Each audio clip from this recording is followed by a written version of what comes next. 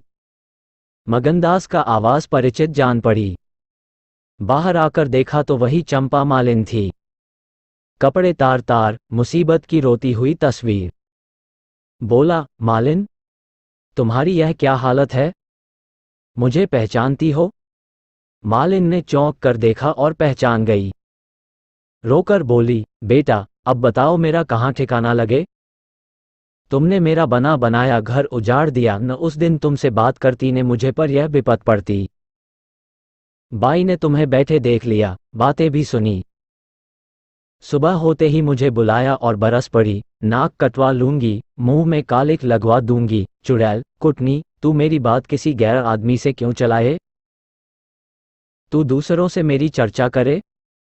वह क्या तेरा दामाद था जो तू उससे मेरा दुखड़ा रोती थी? जो कुछ मुंह में आया बकती रही, मुझसे भी न सहा गया। रानी रूठेगी, अपना सुहाग लेंगी। बोली, बाई जी, मुझसे कसूर हुआ, लीजिए अब जाती हूं। छींकते नाक कटती है तो मेरा निबाह यहां न होगा। ईश्वर ने मुंह दिया है तो आहार भी देगा। 4 घर से मांगूंगी तो पेट को हो जाएगा। उस छोकरी ने मुझे खड़े खड़े निकलवा दिया। बताओ, मैंने तुमसे उसकी कौन सी शिकायत की थी? उसकी क्या चर्चा की थी? मैं तो उसका बखान कर रही थी, मगर बड़े आदमियों का गुस्सा भी बड़ा होता है। अब बताओ, मैं किसकी होकर रहूं? 8 दिन इसी तरह टुकड़े मांगते हो गए हैं। एक भतीजी उन्हीं के यहाँ लौंडियों में नौकर थी, उसी दिन उसे भी निकाल दिया। तुम्हारी बदौलत जो कभी न किया था वो करना पड़ा। तुम्हें कहाँ का दोष लगाऊं, किस्मत में जो कुछ लिखा था देखना पड़ा। मगनदास सन्नाटे में आ गया। आह, मिजाज का ये हाल है, ये घमंड, ये शान। मालिन का इत्मीनान दिलाया, उसके पास अगर दौलत होती तो उसे मालामाल कर देता। सेठ मक्खनलाल की बेटी को भी मालूम हो जाता कि रोजी की कुंजी उसी के हाथ में नहीं है। बोला, तुम फिक्र न करो, मेरे घर में आराम से रहो, अकेले मेरा जी भी नहीं लगता। सच कहो तो मुझे तुम्हारी तरह एक औरत की तलाशा थी, अच्छा हुआ तुम आ गई। मालिन ने आंचल फैलाकर असीम आशीर्वाद दिया। बेटा, तुम जुग जुग जियो, बड़ी उम्र हो। यहाँ कोई घर मिले तो मुझे दिलवा दो। मैं यहाँ रहूंगी तो मेरी भतीजी कहाँ जाएगी? वो बेचारी शहर में किसके आसरे रहेगी? मगनलाल के खून में जोश आया, उसके स्वाभिमान को चोट लगी। उन पर यह आफत मेरी लाई हुई है, उनकी इस आवारागर्दी का जिम्मेदार मैं हूं। बोला, कोई हर्ज न हो तो उसे भी यहीं ले आओ। मैं दिन को यहाँ बहुत कम रहता हूँ, रात को बाहर चारपाई डालकर पढ़ रहा करूँगा। मेरी वजह से तुम लोगों को कोई तकलीफ न होगी। यहाँ दूसरा मकान मिलना मुश्किल है, यही झोपड़ा बड़ी मुश्किलों से मिला है। यह अंधेर नगरी है। जब तुम्हारा सुबीता कहीं लग जाए तो चली जाना। मगनदास को क्या मालूम था कि हजरत इश्क उसकी जबान पर बैठे हुए उससे यह बात कहला रहे हैं। क्या ये ठीक है कि इश्क पहले माशूक के दिल में पैदा होता है? नागपुर इस गांव से 20 मील की दूरी पर था। चंपा उसी दिन चली गई और तीसरे दिन रंभा के साथ लौट आई। यह उसकी भतीजी का नाम था। उसके आने से झोंपे में जान सी पड़ गई। मगनदास के दिमाग में मालिन की लड़की की जो तस्वीर थी उसका रंभा से कोई मेल न था। वह सौंदर्य नाम की चीज का अनुभवी जौहरी था, मगर ऐसी सूरत जिस पर जवानी की ऐसी मस्ती और दिल का चैन छीन लेने वाला ऐसा आकर्षण हो उसने पहले कभी नहीं देखा था। उसकी जवानी का चांद अपनी सुनहरी और गंभीर शान के साथ चमक रहा था। सुबह का वक्त था। मगनदास दरवाजे पर पड़ा ठंडी ठंडी हवा का मजा उठा रहा था। रंभा सिर पर घड़ा रखे पानी भरने को निकली। मगनदास ने उसे देखा और एक लंबी सांस खींचकर उठ बैठा। चेहरा मोहरा बहुत ही मोहक, ताजे फूल की तरह खिला हुआ चेहरा, आंखों में गंभीर सरलता। मगनदास को उसने भी देखा। चेहरे पर लाज की लाली दौड़ गई। प्रेम ने पहला वार किया। मगनदास सोचने लगा, क्या तकदीर यहां कोई और गुल खिलाने वाली है? क्या दिल मुझे यहां भी चैन न लेने देगा? रंभा, तू यहां नाहक आई। नाहक एक गरीब का खून तेरे सर पर होगा। मैं तो अब तेरे हाथों बिक चुका, मगर क्या तू भी मेरी हो सकती है? लेकिन नहीं, इतनी जल्दबाजी ठीक नहीं। दिल का सौदा सोच समझकर करना चाहिए। तुमको अभी जब्त करना होगा। रंभा सुंदरी है, मगर झूठे मोती की आब और ताब उसे सच्चा नहीं बना सकती। तुम्हें क्या खबर कि उस भोली लड़की के कान प्रेम के शब्द से परिचित नहीं हो चुके हैं? कौन कह सकता है कि उसके सौंदर्य की वाटिका पर किसी फूल चुनने वाले के हाथ नहीं पड़ चुके हैं? अगर कुछ दिनों की दिलबस्तगी के लिए कुछ चाहिए तो तुम आज़ाद हो, मगर यह नाजुक मामला है, जरा संभल के कदम रखना। पेशेवर जातों में दिखाई पड़ने वाला सौंदर्य अक्सर नैतिक बंधनों से मुक्त होता है। 3 महीने गुजर गए। मगनदास रंभा को ज्यों ज्यों बारीक से बारीक निगाहों से देखता त्यों त्यों उस पर प्रेम का रंग गाढ़ा होता जाता था। वो रोज उसे कुएं से पानी निकालते देखता, वो रोज घर में झाड़ू देती, रोज खाना पकाती। मगनदास को उन ज्वार की रोटियां में जो मजा आता था वो अच्छे से अच्छे व्यंजनों में भी न आया था। उसे अपनी कोठरी हमेशा साफ सुथरी मिलती। न जाने कौन उसका बिस्तर बिछा देता। क्या ये रंभा की कृपा थी? उसकी निगाहें शर्मीली थी, उसने उसे कभी अपनी तरफ चचा आंखों से ताकते नहीं देखा। आवाज कैसी मीठी! उसकी हंसी की आवाज कभी उसके कान में नहीं आई। अगर मगनदास उसके प्रेम में मतवाला हो रहा था तो कोई ताज्जुब की बात नहीं थी। उसकी भूखी निगाहें बेचैनी और लालसा में डूबी हुई हमेशा रंभा को ढूंढा करती। वो जब किसी गांव को जाता तो मीलों तक उसकी जिद्दी और बेताब आंखें मुड़मुड़कर झोंपड़े के दरवाजे की तरफ आती। उसकी ख्याति आसपास फैल गई थी। मगर उसके स्वभाव की सरलता और उदार हृदयता से अक्सर लोग अनुचित लाभ उठाते थे। इंसाफ पसंद लोग तो स्वागत सत्कार से काम निकाल लेते और जो लोग ज्यादा समझदार थे वे लगातार तकाजों का इंतजार करते।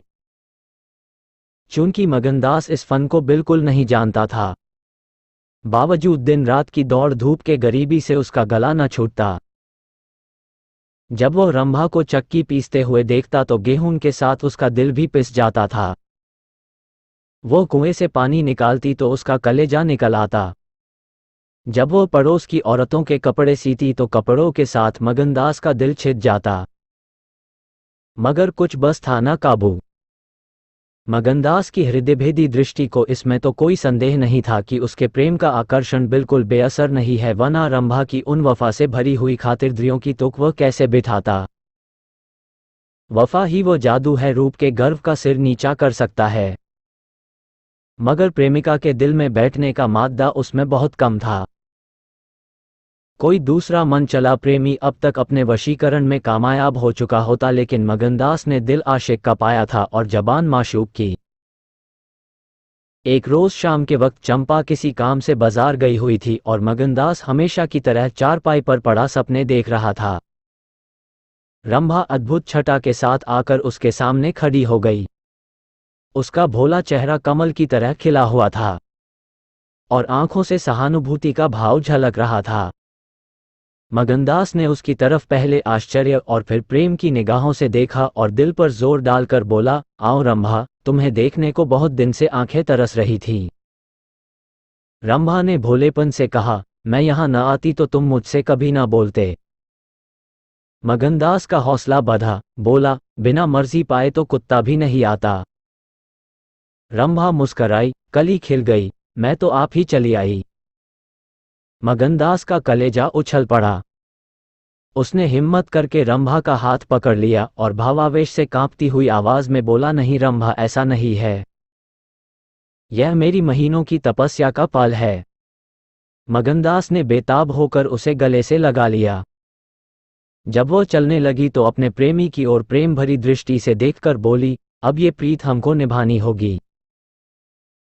पौ फटने के वक्त जब सूर्य देवता के आगमन की तैयारियां हो रही थी, मगनदास की आंखें खुली, रंभा आटा पीस रही थी। उस शांतिपूर्ण सन्नाटे में चक्की की घुमर घुमर बहुत सुहानी मालूम होती थी और वह उसके सुर से सुर मिलाकर अपने प्यारे ढंग से गा रही थी। झुलनिया मोरी पानी में गिरी, मैं जानू पिया मौको मने है, उल्टी मनावन मोको पड़ी। झुलनिया मोरी पानी में गिरी। साल भर गुजर गया। मगनदास की मोहब्बत और रंभा के सलीके न मिलकर उस वीरान झोंपड़े को कुंज बाग बना दिया। अब वहां गायें थी, फूलों की क्यारियां थीं और कई देहाती ढंग के मोड़े थे। सुख सुविधा की अनेक चीजें दिखाई पड़ती थी। एक रोज सुबह के वक्त मगनदास कहीं जाने के लिए तैयार हो रहा था कि एक संभ्रांत व्यक्ति अंग्रेजी पोशाक पहने उसे धूधता हुआ आ पहुंचा और उसे देखते ही दौड़कर गले से लिपट गया। मगनदास और वो दोनों एक साथ पढ़ा करते थे। वो अब वकील हो गया था। मगनदास ने भी अब पहचाना और कुछ झेपता और कुछ झिझकता उससे गले लिपट गया। बड़ी देर तक दोनों दोस्त बातें करते रहे। बातें क्या थी, घटनाओं और संयोगों की एक लंबी कहानी थी। कई महीने हुए सेठ लगन का छोटा बच्चा चेचक की नजर हो गया। सेठ जी ने दुख का मारे आत्महत्या कर ली और अब मगनदास सारी जायदाद, कोठी इलाके और मकानों का एक छत्र स्वामी था। सेठानियों में आपसी झगड़े हो रहे थे। कर्मचारियों ने गबन को अपना धन बना रखा था। बड़ी सेठानी उसे बुलाने के लिए खुद आने को तैयार थी, मगर वकील साहब ने उन्हें रोका था। तब मगनदास ने मुस्कुरा कर पूछा, तुम्हें क्यों कर मालूम हुआ कि मैं यहाँ हूं? तो वकील साहब ने फरमाया, महीने भर से तुम्हारी टोह में हूं। सेठ मक्खनलाल ने अता पता बतलाया। तुम दिल्ली पहुंचे और मैंने अपना महीने भर का पेश किया। रंभा अधीर हो रही थी कि यह कौन है और इनमें क्या बातें हो रही है। 10 बजते बजते वकील साहब मगनदास से एक हफ्ते के अंदर आने का वादा लेकर विदा हुए। उसी वक्त रंभा आ पहुंची और पूछने लगी, ये कौन थे? इनका तुमसे क्या काम था? मगनदास ने जवाब दिया, यमराज का दूत। रंभा, क्या असगुन बकते हो? मगन, नहीं नहीं रंभा, यह असगुन नहीं है, ये सचमुच मेरी मौत का दूत था। मेरी खुशियों के बाग को रौंदने वाला, मेरी हरी भरी खेती को उजाड़ने वाला। रंभा, मैंने तुम्हारे साथ दगा की है, मैंने तुम्हें अपने फरेब के जाल में फंसाया है, मुझे माफ करो। मोहब्बत ने मुझसे ये सब करवाया। मैं मगन सिंह ठाकुर नहीं हूं। मैं सेठ लगनदास का बेटा और सेठ मक्खनलाल का दामाद हूं। मगनदास को डर था कि रंभा ये सुनते ही चौंक पड़ेगी और शायद उसे जालिम, दगाबाज कहने लगे, मगर उसका ख्याल गलत निकला। रंभा ने आंखों में आंसू भरकर सिर्फ इतना कहा, तो क्या तुम मुझे छोड़कर चले जाओगे? मगनदास ने उसे गले लगाकर कहा, हाँ। रंभा, क्यों? मगन, इसलिए कि इंदिरा बहुत होशियार, सुंदर और धनी है। रंभा, मैं तुम्हें न छोड़ूंगी। कभी इंदिरा की लौड़ी थी, अब उनकी सौत बनूंगी। तुम जितनी मेरी मोहब्बत करोगे, उतनी इंदिरा की तो ना करोगे, क्यों? मगनदास इस भोलेपन पर मतवाला हो गया। मुस्करा कर बोला, अब इंदिरा तुम्हारी लौड़ी बनेगी, मगर सुनता हूं वो बहुत सुंदर है। कहीं मैं उसकी सूरत पर लुभा ना जाऊं। मर्दों का हाल तुम नहीं जानती, मुझे अपने ही से डर लगता है। रंभा ने विश्वास भरी आंखों से देखकर कहा, क्या तुम भी ऐसा करोगे? ओह, जो जी में आए करना, मैं तुम्हें न छोड़ूंगी। इंदिरा रानी बने, मैं लौड़ी हूंगी, क्या इतने पर भी मुझे छोड़ दोगे? मगनदास की आंखें डबडबा गईं, बोला, प्यारी, मैंने फैसला कर लिया है कि दिल्ली न जाऊंगा। ये तो मैं कह ही न पाया कि सेठ जी का स्वर्गवास हो गया। बच्चा उनसे पहले ही चल बसा था। अफसोस सेठ जी के आखिरी दर्शन भी न कर सका। अपना बाप भी इतनी मोहब्बत नहीं कर सकता। उन्होंने मुझे अपना वारिस बनाया है। वकील साहब कहते थे कि सेठानियों में अनबन है। नौकर चाकर लूट मार मचा रहे हैं। वहां का ये हाल है और मेरा दिल वहां जाने पर राजी नहीं होता। दिल तो यहां है, वहां कौन जाए? रंभा जरा देर तक सोचती रही, फिर बोली, तो मैं तुम्हें छोड़ दूंगी। इतने दिन तुम्हारे साथ रही, जिंदगी का सुख लूटा, अब जब तक जीऊंगी इस सुख का ध्यान करती रहूंगी। मगर तुम मुझे भूल तो न जाओगे? साल में एक बार देख लिया करना, इसी झोपड़े में आकर। मगनदास ने बहुत रोका मगर औसू न रुक सके। बोले, रंभा, ऐसी बातें न करो, कलेजा बैठा जाता है। मैं तुम्हें छोड़ नहीं सकता। इसलिए नहीं कि तुम्हारे ऊपर कोई एहसान है। तुम्हारी खातिर नहीं, अपनी खातिर। वो शांति, वो प्रेम, वो आनंद जो मुझे यहाँ मिलता है और कहीं नहीं मिल सकता। खुशी के साथ जिंदगी बसर हो, यही मनुष्य के जीवन का लक्ष्य है। मुझे ईश्वर ने ये खुशी यहाँ दे रखी है तो मैं उसे क्यों छोड़ूं? धन दौलत को मेरा सलाम है, मुझे उसकी हवस नहीं है। रंभा फिर गंभीर स्वर में बोली, मैं तुम्हारे पांव की बेड़ी ना बनूंगी। चाहे तुम अभी मुझे न छोड़ो, लेकिन थोड़े दिनों में तुम्हारी यह मोहब्बत न रहेगी। मगनदास को कोड़ा लगा। जोश से बोला, तुम्हारे सिवा इस दिल में अब कोई और जगह नहीं पा सकता। रात ज्यादा हो गई थी। अष्टमी का चांद सोने जा चुका था। दोपहर के कमल की तरह साफ आसमान में सितारे खिले हुए थे।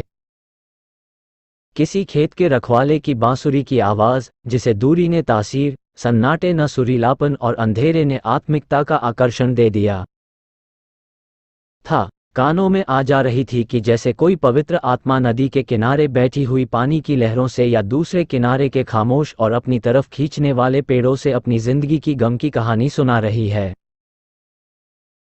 मगनदास सो गया मगर रंभा की आंखों में नींद न आई। सुबह हुई तो मगनदास उठा और रंभा को पुकारने लगा, मगर रंभा रात ही को अपनी चाची के साथ वहां से कहीं चली गई थी। मगनदास को उस मकान के दरो दीवार पर एक मनहूसियत सी छाई हुई मालूम हुई कि जैसे घर की जान निकल गई हो। वो घबराकर उस कोठरी में गया जहां रंभा रोज चक्की पीसती थी। मगर अफसोस, आज चक्की एकदम निश्चल थी। फिर वो कुएं की तरह दौड़ा गया, लेकिन ऐसा मालूम हुआ कि कुएं ने उसे निगल जाने के लिए अपना मुंह खोल दिया है। तब वो बच्चों की तरह चीख उठा। वो रोता हुआ फिर उसी झोपड़ी में आया जहां कल रात तक प्रेम का वास था। मगर उस वक्त वो शोक का घर बनी हुई थी। जब जरा आंसू थमे तो उसने घर में चारों तरफ निगाह दौड़ाए। रंभा की साड़ी अग्नि पर पड़ी हुई थी। एक पिटारी में वो कंगन रखा हुआ था जो मगनदास ने उसे दिया था। बर्तन सब रखे हुए थे, साफ और सुधरे। मगनदास सोचने लगा, रंभा, तूने रात को कहा था मैं तुम्हें छोड़ दूंगी। क्या तूने वो बात दिल से कही थी? मैंने तो समझा था तू दिल्लगी कर रही है, नहीं तो तुझे कलेजे में छिपा लेता। मैं तो तेरे लिए सब कुछ छोड़े बैठा था। तेरा प्रेम मेरे लिए सब कुछ था। मैं यो बेचैन हूं, क्या तू बेचैन नहीं है? हाय, तू रो रही है। मुझे यकीन है कि तू अब भी लौट आएगी। फिर सजीव कल्पनाओं का एक जमघट उसके सामने आया। वे नाजुक अदाएं, वे मतवाली आंखें, वे भोली भाली बातें, वे अपने को भूली हुई सी मेहरबानियाँ, वह जीवनदायी मुस्कान, वे आशिकों जैसी दिलजोयां, वह प्रेम का नशा, वह हमेशा खिला रहने वाला चेहरा, वह लचक लचक कर कुएं से पानी लाना, वह इंतजार की सूरत, वह मस्ती से भरी हुई बेचैनी, ये सब तस्वीरें उसकी निगाहों के सामने हमरतनाक बेताबी के साथ फिरने लगी। मगनदास ने एक ठंडी सांस ली और आंसुओं और दर्द की उमड़ती हुई नदी को मर्दाना जबत से रोककर उठ खड़ा हुआ। नागपुर जाने का पक्का फैसला हो गया। तकिए के नीच से संदूक की कुंजी उठाई तो कागज का एक टुकड़ा निकल आया। ये रंभा की विदा की चिट्ठी थी। प्यारे, मैं बहुत रो रही हूं, मेरे पैर नहीं उठते, मगर मेरा जाना जरूरी है। तुम्हें जगाऊंगी तो तुम जाने न दोगे।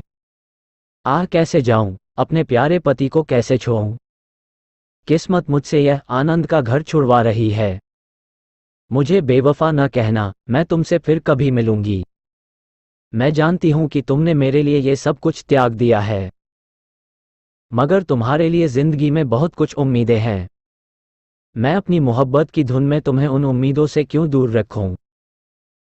अब तुमसे जुदा होती हूं, मेरी सुध मत भूलना।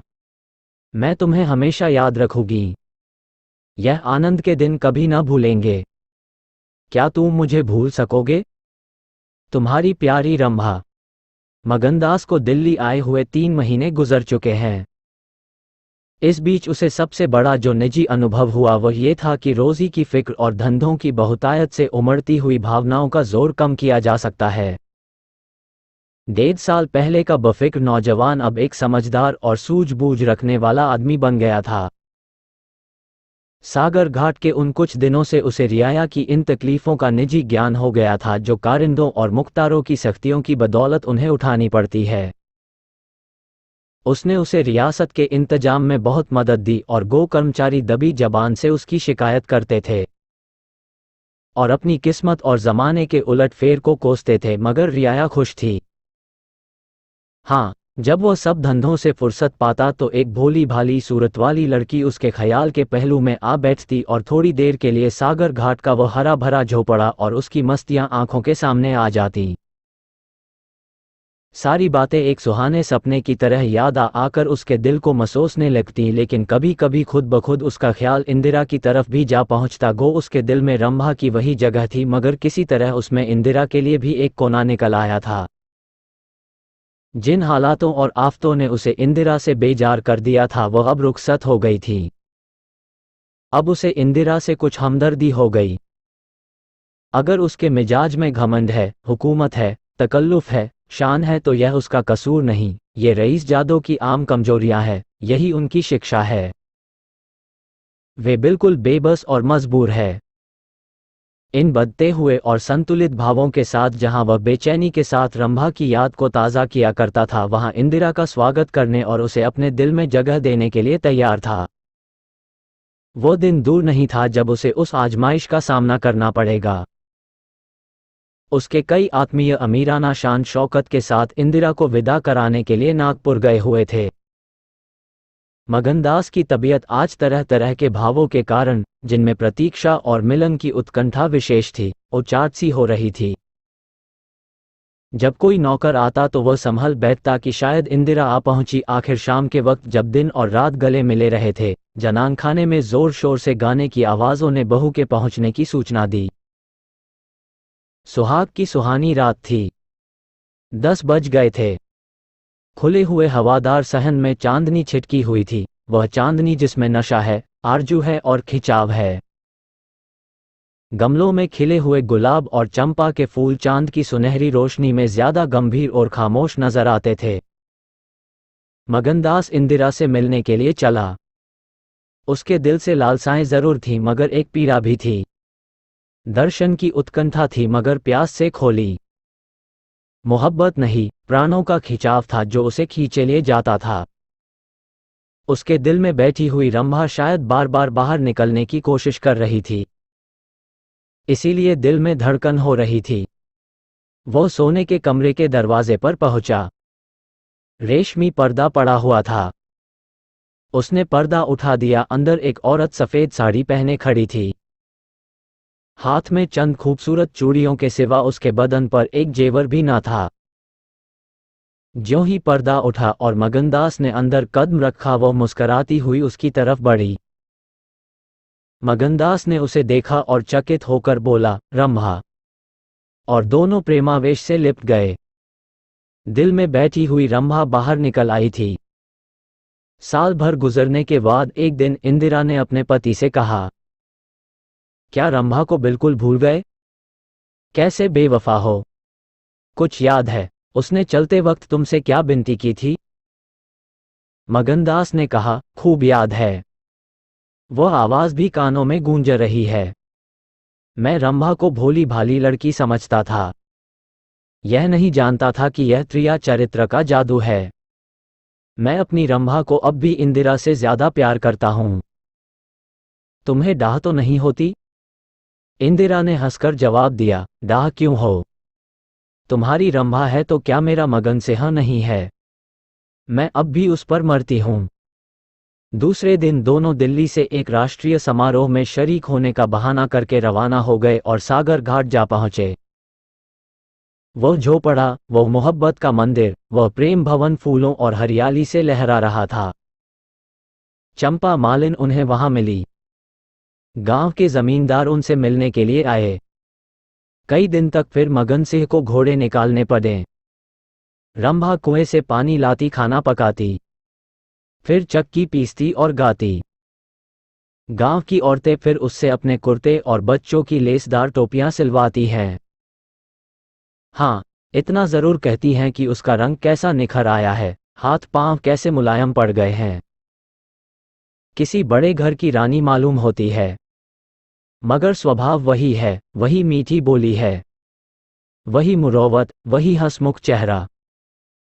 इस तरह एक हफ्ता इस सरल और पवित्र जीवन का आनंद उठाने के बाद दोनों दिल्ली वापस आए और अब 10 साल गुजरने पर भी साल में एक बार उस झोपड़े के नसीब जागते हैं। वो मोहब्बत की दीवार अभी तक उन दोनों प्रेमियों को अपनी छाया में आराम देने के लिए खड़ी है।